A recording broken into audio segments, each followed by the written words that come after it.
Mga kaparokya, bago natin umpisahan ang online viewership ng dalawang bigating noontime show which are ang Eat Bulaga at ang Eat Showtime ngayong araw po ng Miyerkules, November 6 ay babahagi ko po muna sa inyo ang highest views na nakuha nila kahapon and of course yung naipamahagi nilang prizes kahapon. Pero bago yan mga kaparokya, yumiling ako na pakisubscribe ang aking YouTube channel, pakiclick ang bell icon para una kayong manotify sa mga bagong video na ilalabas ko at pakidami nyo na din na i-follow ang aking Facebook page na Mega TV at ang aking TikTok account na Kaparokya TV.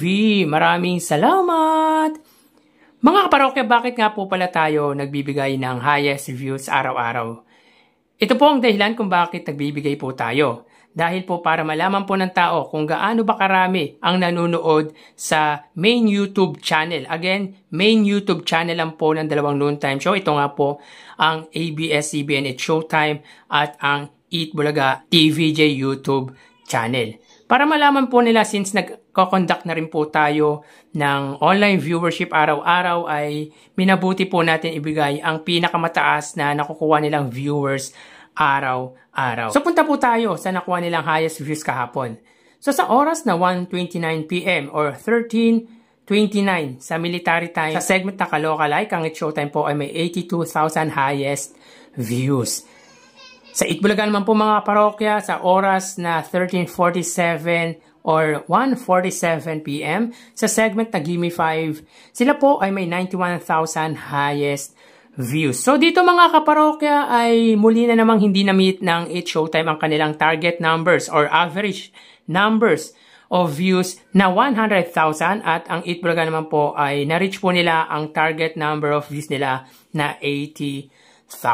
So meaning mga kaparokya, 8 consecutive days na pong hindi nami-meet ng Eat Showtime ang kanilang target numbers after magpasikat. Samantalang 4 in a row na pong na-meet or na-reach ng Eat Bulaga ang kanilang target numbers after nitong nagdaang Biyernes na nakakuha lang po sila ng 78,000. So, punta naman po tayo mga parokya sa prizes na naipamahagi ng dalawang noontime show kahapon. Pero bago yan mga kaparokya ay recap po muna tayo. Nitong nagdaang Lunes po mga kaparokya, sila po ay may total prizes or combined prizes na 290,000 kung saan ang 235,000 dito ay sa Eat Bulaga at 65,000 naman po sa Eat Showtime.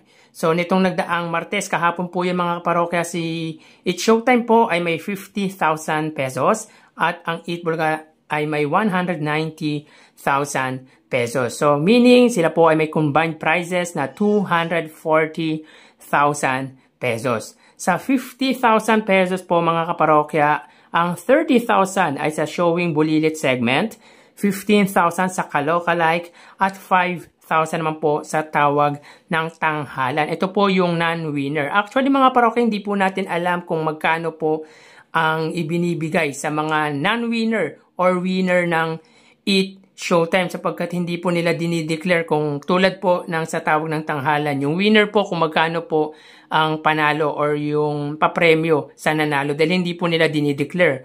At sa Kalokalike naman po, ang non-winner ay hindi din po nila dinideclare. Kaya medyo nakakalito po mga kaparokya. Unlike sa Eat Bulaga po mga kaparokya, non-winner man or winner, talagang dinideclare po nila kung magkano ang papremyong ibibigay nila.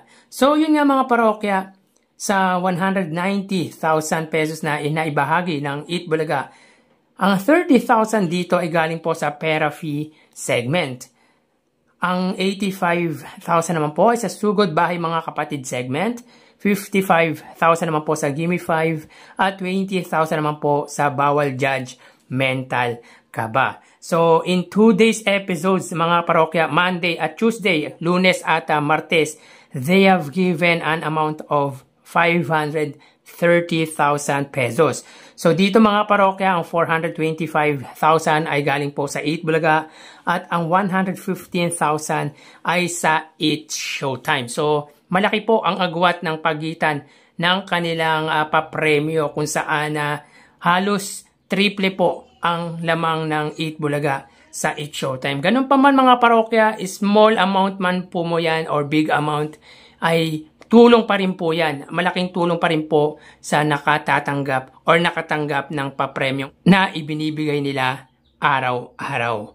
So tara ating alamin ang online viewership ng dalawang bigating noontime show. Para sa Eat Bulaga under TVJ Facebook page na may 2.6 million followers at sa Eat Showtime naman po na may 18 million followers. So as of 12:46 PM, ang Eat Showtime po ay may kasalukuyang segment na Showing Bulilit. Samantalang ang Eat Bulaga naman po, sila po ay may segment na Sugod Bahay, Mga Kapatid. So kasalukuyan pa mga parokya, hindi pa po nagpa-pop up ang viewers ng Eat Showtime. Samantalang ang Eat Bulaga naman po ay may 4,200 live viewers. So wait lang po tayo mag-pop up ang views ng Eat Showtime.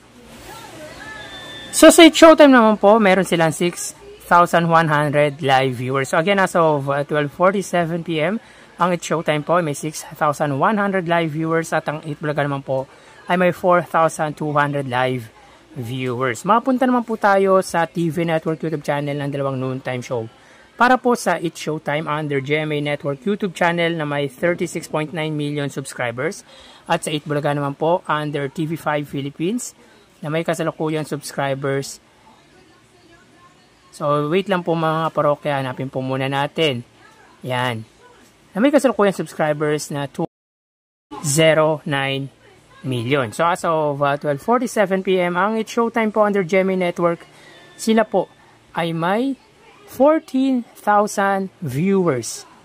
Ang Eat Bulaga under TV5 naman po ay may 24,000 live viewers. So again, as of 12:47 PM, ang Eat Showtime under GMA Network, sila po ay may 14,000 viewers.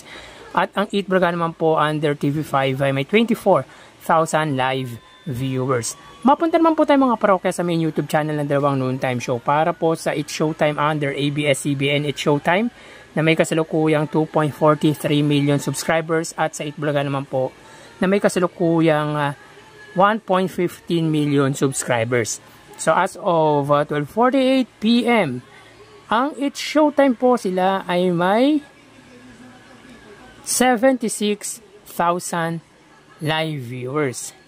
Ang Eat Bulaga naman po, sila po ay may 77,000 live viewers. So again, as of 12:48 PM, ang Eat Showtime, sila po ay may 76,000 live viewers.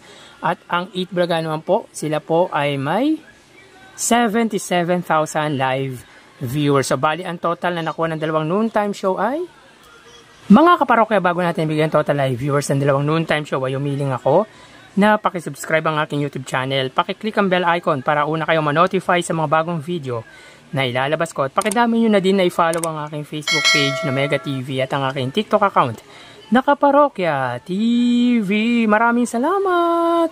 So bali, ang total na nakuha po ng Eat Showtime ay 96,000 viewers. 6,000 sa Facebook Live, 14,000 sa TV Network YouTube channel at 76,000 naman po sa main YouTube channel. Ang Eat Bulaga naman po ay may total na 105,000 viewers. 4,000 sa Facebook Live, 24,000 sa TV Network YouTube channel at 77,000 naman po sa main YouTube channel. So again mga kaparokya, ang Eat Showtime po ay may total na 96,000 viewers at ang Eat Bulaga naman po ay 105,000 viewers. So yan po lumalabas sa kanilang online viewership as of 12:50 PM. At mamaya ho, magbabalik pa po tayo sa ikalawang bahagi ng ating online views update ng dalawang noontime show. Magpapaalam na po muna o pansamantala. Magsiingat po tayo mga parokya. Thank you and God bless.